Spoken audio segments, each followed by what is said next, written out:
This story comes to us from WIVB.com.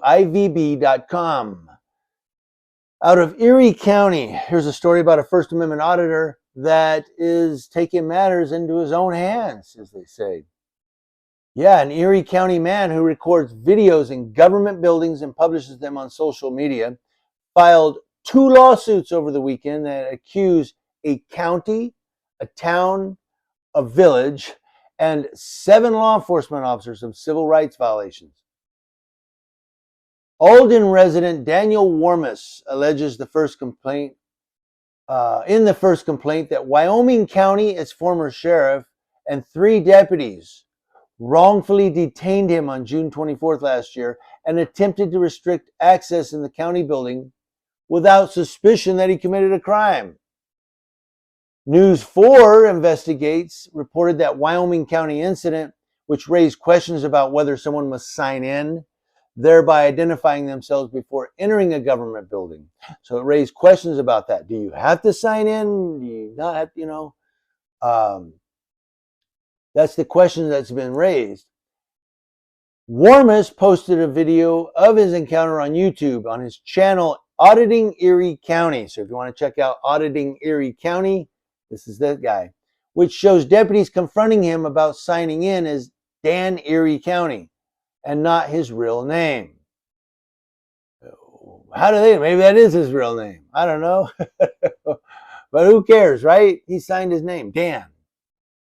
Warmus told the deputies that it is a constitutional violation to require visitors to identify themselves on the sign-in sheet as a condition to enter in the building.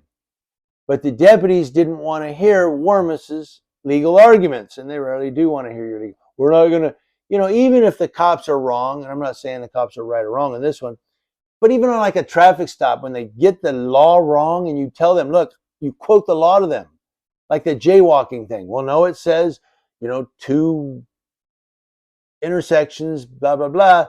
The cops still go, well, we're not going to hold court on the side of the road, fight it in court. So in other words, they're saying, look, it doesn't matter that we're incompetent.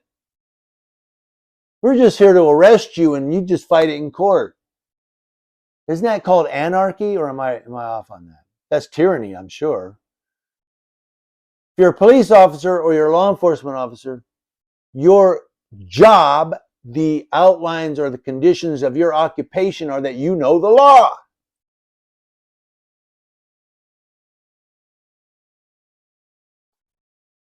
And I'm not saying all cops are wrong. I'm just saying sometimes, yes, I've seen where cops say something and I know the law because I read a lot. And I've gone, you didn't get that right. And the cop's like, well, I'm not going to hold court here. No, but can you at least know your job? I digress. Sorry, I'm on a tangent. Instead, the deputies attempted to block Daniel Warmus from having access to the clerk's office, where he said he wanted to file a Freedom of Information law request. When then Sheriff Greg Rudolph arrived, Warmus pleaded with him to stop the deputies from causing an illegal detention. Rudolph responded, "Doesn't look like you're being detained to me." And of course, he retired in July of last year.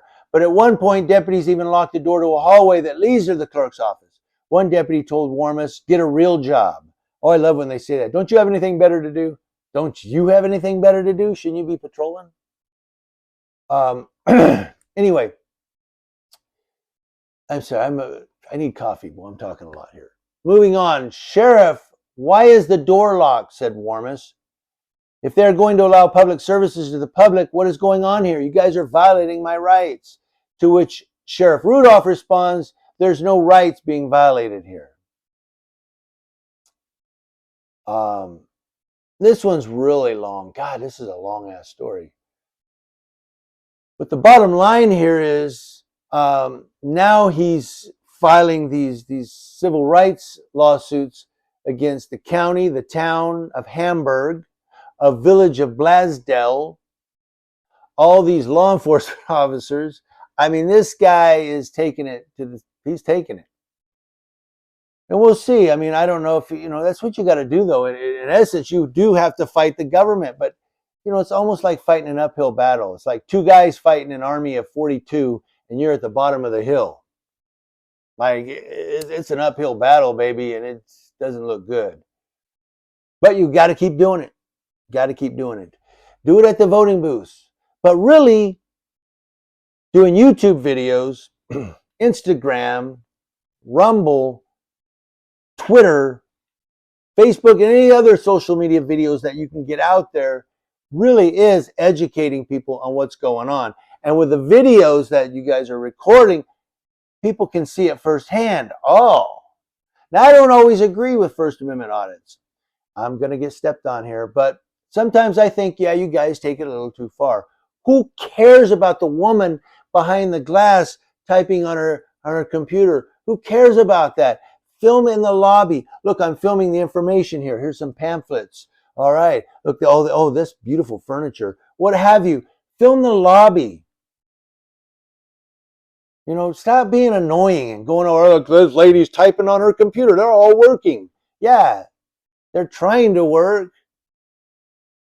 I digress. But so there's nothing, I don't believe there's anything completely wrong with First Amendment audits. I think it's a good way to educate people on post 9/11 that we still have our rights. Look, I know it's weird to see a camera in public, but it's still my right. And then explain to them that, look, even though in post 9/11, we can still go out and be free and talk to each other. We don't have to be suspicious about every swinging Richard and be like, oh, what's that guy doing? Walk over there and find out what he's doing. Hey, how's it going, man? What are you doing? But in post 9/11, everybody wants to dial 9/11. Police, I see something. And you know, in this day and age, so I'm not against First Amendment audits. I think there's a purpose for them. But I think what's happened is a lot of these First Amendment auditors have discovered that if you cause some type of disruption in the building, more people will watch. Oh, watch this. Let's see if he gets arrested. But when you're just there to educate people, look, I'm just recording the lobby of these pamphlets, letting people know what's in their city. And and then explain to them that post 9/11, we still have our civil rights. People go, that's boring. That's boring. I don't want to watch that.